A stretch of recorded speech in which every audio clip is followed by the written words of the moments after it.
That train pulling 100 tank cars of crude oil that derailed in southern West Virginia. You see the result of a massive fireball there. At least one home catching on fire. People have been evacuated. A state of emergency now in effect.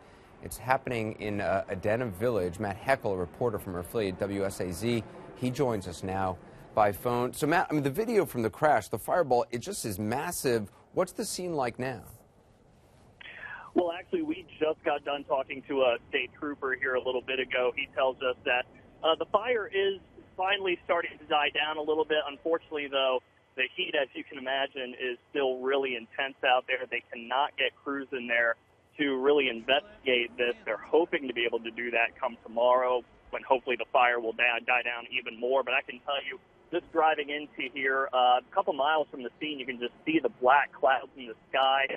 And when that eruption happened, we were there for one of those explosions. We were talking to some people from across the river when one of those explosions happened.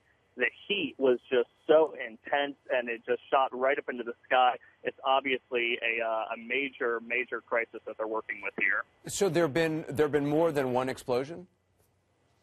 Yeah, from the people we were talking to, actually, they had just told us that they witnessed another explosion a few minutes before we got on scene. We were actually talking to someone about that, about what he had witnessed when the explosion that we were on scene for happened. At that point, a couple minutes later, fire crews came over and actually told us that we had to leave. We had to drive a couple miles down the road. Right now, we're in Smithers, West Virginia, at the high school where a shelter has been set up for people who've been evacuated here.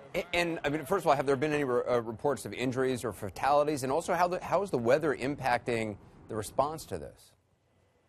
Obviously, the weather is slowing things down. Right now, it's about 20 degrees. It has been snowing all day here. There's a lot of snow on the ground, so that's going to definitely have an impact.